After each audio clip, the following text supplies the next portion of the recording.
Olá, queridos inscritos aqui do canal. Você que não é, seja bem-vindos. Eu sou Ana Santos e você está na Vida da Paula. E aqui eu conto de tudo um pouquinho da minha vida para vocês. Atualmente eu moro na cidade de Santos, de aluguel, nesse barraquinho. Mas eu sou da cidade de São Vicente, tá? Litoral paulista. E Baixada Santista 013. Eu sou mãe de 2 meninos, do Cauã, do meu primeiro relacionamento, ele tem 11 anos, e o Vitor, desse relacionamento atual, que tem 1 ano e 7 meses. Atualmente eu moro com meu companheiro, pai do Vitor, e estou à procura de uma casa para voltar para minha cidade, onde eu cresci, nasci, e eu não quero mais ficar aqui. Eu vim no vídeo de hoje responder perguntinhas que pessoas fazem pra mim, e como eu tô tendo novos inscritos no canal, estou faltando com um para bater 600, e eu peço que vocês, se gostarem do meu conteúdo, se inscreva para me ajudar, deixe seu like, deixe seu comentário, vamos interagir que eu vou ficar muito feliz. Se quiser também me seguir nas redes sociais, o Instagram é o mesmo nome do canal, tá bom? Na Vida da Paula. O vídeo anterior era uma pergunta se eu já sofri bullying, e esse vídeo agora é respondendo vocês por que eu fiz um canal no YouTube. Eu tenho o YouTube desde o ano de 2017, tá? Mas houve uma época em que eu abandonei, apaguei todos os vídeos, todos. E fiquei um bom tempo sem, mas vou explicar. Na minha infância, eu era uma criança muito sozinha. Eu sempre fui muito quietinha, muito caipira, bicho do mato, era assim que as pessoas me chamavam. Por eu ser evangélica, né, então minha mãe, ela era seguia muito na risca, assim, a questão da religião. Então, eu era muito comportada, muito educada, muito quietinha. Eu tinha um certo medo, assim, sabe, de errar. Então, eu era muito sozinha por conta disso. As pessoas não queriam ter amizade comigo porque me achavam sem graça. Eu não podia ir em festinhas de aniversário, eu não podia ir pra matinê, essas coisas. Eu não podia fazer trabalhos em grupo. Depois, bem depois, já grandinha, né, já adolescente, uma mocinha, foi quando a minha mãe viu que não tinha como me prender tanto, e aí ela começou a me liberar para ir fazer um trabalho em grupo com as meninas. Eu me lembro de uma vez que fiz um trabalho na casa da Jéssica Serafim, e foi o meu primeiro trabalho em grupo, e eu fiquei tão feliz, tão contente de poder sair de casa, estar na casa de uma coleguinha da sua sala, junto com os amiguinhos, metendo a mão ali no trabalho, sabe? E aí a mãe dela fez um lanche especial pra gente. Nossa, foi muito gostoso. E eu lembro que isso marcou bastante, como também quando a minha mãe pegava a Evelyn e levava ela lá em casa para fazer trabalho comigo, ou me levava na casa dela e me deixava até um certo período e ia me buscar. E foi muito bom isso, porque eu sempre fui muito sozinha, principalmente a partir dos meus 5 anos, depois que a minha irmã nasceu. A minha mãe, ela tinha que dar toda atenção, era uma bebê, e minha mãe era sozinha com a gente, né? Meu pai trabalhava o dia todo, depois meu pai passou a trabalhar a noite toda e tinha que dormir durante o dia. Então, eu sempre fui sozinha, eu sempre tive esse problema de ser sozinha. Na escola as pessoas não queriam ser meu amiguinho e tal. E aí, depois de grande, eu me soltei, né?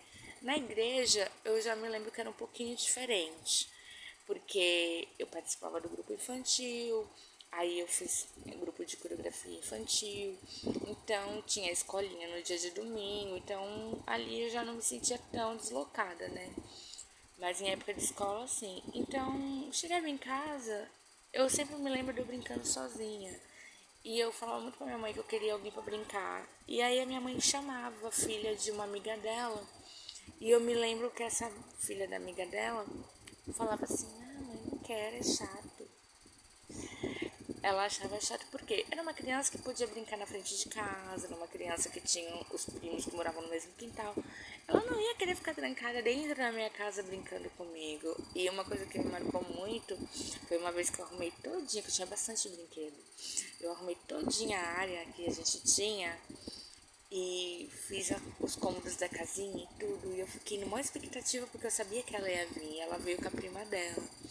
Mas elas não ficaram 10 minutos, gente. Elas vieram para avisar que elas não iam poder ficar, que elas tinham que fazer não sei o quê. E isso me marcou bastante, porque eu passei horas ali arrumando, imaginando a gente brincando. Então eu sempre fui muito sozinha. Quando eu fiquei na fase adolescente, eu me rebelei. E eu queria liberdade total, eu queria conhecer o mundo e me joguei ao extremo de cabeça no mundão. Foi quando eu me envolvi com rock and roll, né? E aí aquela época de pinta cabelo, faz isso, tatuagem, piercing, essas coisas. Aí depois veio uma outra época que foi quando eu saí de casa, baile funk, essas coisas, né? Então foram processos assim. E aí depois de rock e baile funk, dessas duas fases, eu engravidei do meu filho mais velho, de 11 anos, o Cauã. E fiquei com o pai dele até ele completar os 3 aninhos de idade. Quando ele fez 3 anos de idade, não tinha mais como levar aquela relação adiante, porque era um relacionamento abusivo. Foi uma fase difícil. Ao mesmo tempo que eu fui muito feliz e tem momentos inesquecíveis, coisas que eu não vivi com outra pessoa, tem também momentos de angústia, de desespero, de medo, que eu achei que eu ia morrer, que eu achei que eu não ia suportar. E então, quando acabou esse relacionamento, eu achei que eu nunca mais ia me envolver com nenhuma outra pessoa. Porque eu lembro que depois de muitos anos eu até tentei. E o pai do Cauã, ele é presidiário, né? E ele tem um jeito que ele assusta as pessoas. Assim, ele não tem medo de nada, ele é capaz de tudo. É esse tipo de pessoa. Então, as pessoas que se aproximavam de mim, elas tinham medo de se relacionar comigo. E assim ele afastava. E eu me lembro que uma época eu entrei em desespero e em depressão, porque eu achava que eu nunca mais ia poder ter ninguém na minha vida. Eu achava que acabou pra mim, né? Eu ali naquele mundinho na cozinha da minha mãe, com o meu filho crescendo, passando os anos, eu trabalhava tudo, mas era muito complicado. Então, mais uma fase da minha vida, eu sozinha. E nessa fase de depressão, eu já não tinha mais vontade de ir à igreja, não tinha vontade de sair, eu tinha medo de ir para os lugares e ele me encontrar, ele me perseguir. Eu ia cortar o cabelo do meu filho no cabeleireiro e depois ia pro mercado, ia para outros lugares. Quando eu voltava no cabeleireiro para fazer o outro corte, o cabeleireiro chegava para mim e falava assim: Nossa, aquele dia que você veio aqui, o pai do seu filho apareceu logo quando você saiu. E ficou aqui me interrogando, me questionando. E eu falei: Cara, eu sou casado. Ela só veio cortar o cabelo do menino e tal. Ele era assim. Ele me perseguia nos lugares onde eu ia. E depois que eu ia embora, eu nem me dava conta. Ele ia lá e questionava as pessoas. Era muito intimidador. E eu super constrangida. Então eu passei por isso por muito tempo. Muito tempo. E nesse mundinho que eu me fechei na cozinha da minha mãe, digamos que eu fiquei numa caverna por um bom tempo, que aí veio o desemprego, e aí eu já não frequentava mais a igreja. Perdi o emprego, me fechei. E foi quando eu comecei a querer desabafar, querer mostrar a minha vida, querer contar a minha história. E comecei a gravar vídeos e conforme as pessoas me respondiam nos comentários, alguns me adicionavam nas minhas redes sociais, eu me sentia feliz porque eu tinha contato com pessoas do mundo exterior. E aí o que acontece? Depois eu acabei fazendo um curso e fui me soltando. E nesse curso mais pessoas ficaram me conhecendo, mais pessoas se inscreveram no meu canal.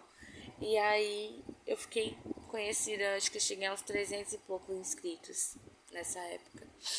E aí eu já não tinha mais depressão, eu já estava me libertando, eu já comecei a frequentar a igreja de novo. As meninas do curso me ajudavam bastante, a amizade delas. Aí comecei a ter um paquera também no curso. Então isso vai levantando a sua autoestima, vai te dando esperança, vai te reerguendo de novo, né? E aí depois eu consegui outros empregos e aí eu me levantei. E então teve uma época que eu achei que eu não precisava mais do YouTube. E então eu peguei e apaguei todos os vídeos porque eu era muito criticada. As pessoas tinham medo, minha família, né, por exemplo, tinham medo de eu me expor demais, meus pais. Eles achavam que eu me expunha demais e isso estava trazendo problema até pra eles. Porque, por exemplo, começou a surgir coisas assim. Ela não trabalha, mas ela vai pro shopping. Ela não trabalha, mas ela come no girafa. Ela não tem uma renda. Não vejo essa menina saindo diariamente, batendo ponto, fazendo coisas. Então começou muito esse questionamento. Mas ela comprou isso, ela levou o filho dela ali, ela foi em tal show. Então as pessoas começavam a questionar. Só que ninguém viu o meu particular. Nesse tempo que eu fiquei desempregada, que eu ia para esses lugares, eu ia assim, show na praia, que nem já falei aqui do Belo, do Sorriso Maroto. Eu fui sim, mas eu fui porque eram, tipo, troca por alimento, 1 quilo de alimento, era coisas beneficentes. Ou R$ 20 o ingresso, então eu fazia um bico e ia. Era assim, entendeu? E eu, o tempo que eu fiquei desempregada, como eu já tinha o Cauã, que eu não consegui um emprego registrado, eu fiz bico em lojas de imóveis usados, eu vendi churros no centro da cidade, eu trabalhei em eleição de panfletagem, eu nunca fiquei parada. Minha mãe fala, você é guerreira, não aceita isso que as pessoas falam de você. Você é muito esforçada, todo mundo sabe, quem te conhece sabe. E tanto que as pessoas que me ajudam, que nem o Isaías lá de Goiás me manda coisas pra cá, são pessoas que me viram crescer, sabe, da minha índole, sabe, do meu caráter. E por isso eles me ajudam, me presenteiam, me abençoam. Então, o que acontece? Teve um tempo que eu parei. E aí, depois que eu descobri a gestação do Vitor, eu decidi fazer o diário de gravidez, onde eu me inspirei no canal da Manu, que fez um ensaio fotográfico dela de gestante em casa. E ali eu falei, eu também posso, eu quero, eu vou registrar esse momento, porque, como eu já falei aqui no canal, eu tive uma gestação muito conturbada do Cauã. Foi um relacionamento muito difícil, então eu tenho poucas lembranças do Cauã bebê. E o que eu lembro assim são de algumas fotografias que minha irmã tirava, porque até deu grávida do Cauã, se tem 3 fotos é muito, entendeu? Então, quando eu descobri que eu tava grávida do Victor, eu voltei com tudo pro canal, porque eu pensei, vai ter conteúdo pra mim mostrar, né? É ultrassom, é as primeiras compras, é o chá de bebê, e é isso e aquilo. Então, voltei e tô aqui. Tô aqui com vocês, ganhei mais inscritos e eu tô tão feliz. E hoje, aqui é o meu diário. Hoje aqui é onde eu venho, eu desabafo. Aqui eu abro para vocês o meu coração. Eu conto minhas alegrias, minhas derrotas, as perseguições. Eu conto tudo, tudo, tudo. Eu mostro como que é a minha vida para vocês. A vida de quê? De uma pessoa de classe baixa, desempregada atualmente, né, que não tem um currículo bom, mas uma mãe de 2 crianças. Eu mostro a minha vida de mãe, a minha vida de dona de casa, morando de aluguel, a correria minha e do meu companheiro para poder sustentar as crianças, porque ele acabou assumindo meu filho de outro relacionamento, tem um bebezinho. E eu mostro o dia a dia de uma brasileira, né? Como muitas outras.